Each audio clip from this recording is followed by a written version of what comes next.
Hi guys, Ileana here. This video has become one of your favorites or the top video in this channel. Thank you so much. Because of this, I decided to do part 2. Now that you understand your crystal combinations and choices are the right ones for your intention or desired result, let's add something to the mix. And this is the crystal shapes or forms. Before I continue, I have a free mini course in Teachable on how to use 6 powerful crystal shapes. Check the link below and enroll. I like to start with a comment on the first video about communication and build from there. So this is the comment. This person commented that dumortierite and carnelian was not the best combination when talking to a boss or supervisor, and instead blue sapphire works better. That was interesting because dumortierite is a great crystal for patience, which sometimes is something that you need when talking to a supervisor or a manager. But the crystal experience is unique to the individual, and remember that all paths are valid and every person is different. When dealing with blue crystals, that is where a lot of high vibration and stimulating crystals are. Blue kyanite, blue apatite, sapphire, celestite, etc. You can check my video about blue crystals in the links below and in this link here, and also in the end cards. There is a lot of energy stimulating the third eye, and some of these crystals, the blue ones, reach or connect with the energy of the throat chakra. This is especially useful when you are developing and practicing your psychic gifts like clairvoyance, automatic writing, because writing is a form of speech, and channeling. There are 2 important elements in communication, which is clarity and truthfulness. There is a heart connection there or not, or a solar plexus connection, or a root chakra connection when it comes to identifying our material and physical needs or fears. I'm just summarizing what we had said before in many videos. So let's start combining and adding some shapes. As I mentioned before, the first thing is know your intention and how you feel about it, because if you're hesitant or you don't believe in it or don't trust, then there is no path for success here. And this is a good opportunity to talk about communication with your spirit guides. Check in with your guidance for the path to follow, and you can use heart chakra crystals combined with third eye, meditating with tumbled stones, or leave them sitting on the nightstand for lucid dreaming.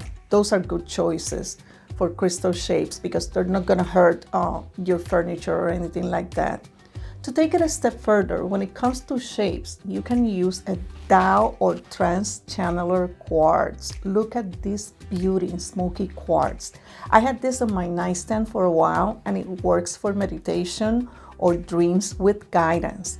He's a bit shy, maybe he hates the camera, I don't know. So that's why I have pictures and to show you the shapes of the faces of the trance channel crystal, because this is an alternating of 7 faces and 3, the 7 to receive and the 3 to transmit. It's a very powerful configuration, and you get quite a download if you're open to it.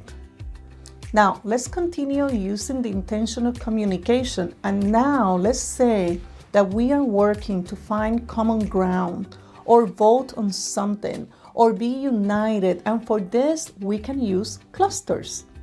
One of my first videos is about the magic of quartz clusters because they represent different elements, as in the points growing, expanding, but still sharing the same base. That base represents the common ground and the unity, even when the individuals are different and have their own path.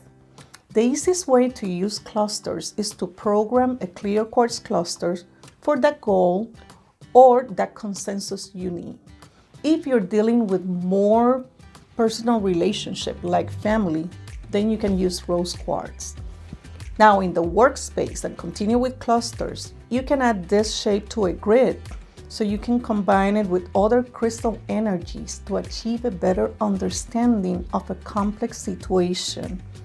You can use, for instance, sodalite, working harmony, jaspers to encourage open and honest communication, chrysocolla, and the list goes on. That's why it's important to know what is your desired end result.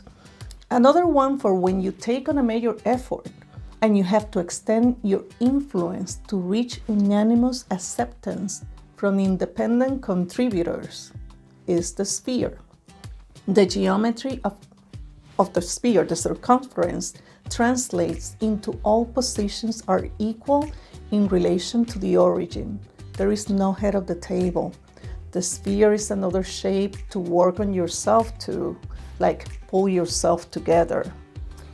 And I'm going to use this to jump to another shape combined with certain crystals represents the geometry of grounding and stability, the cube. A cube of black obsidian or black onyx. Unfortunately, I don't have any of those crystals in cubes. I have one in pyrite, which is a good spiritual grounding stone, but it also inspires confidence and drives you to action. So I hope you have fun now combining crystal energies and shapes. Don't forget to sign up for the free class. And if you want to learn more, my basic crystal healing class also expands on this topic, and it has an introduction to sacred geometry. Thanks for watching. Don't forget to like and subscribe, and I'll see you in the next one.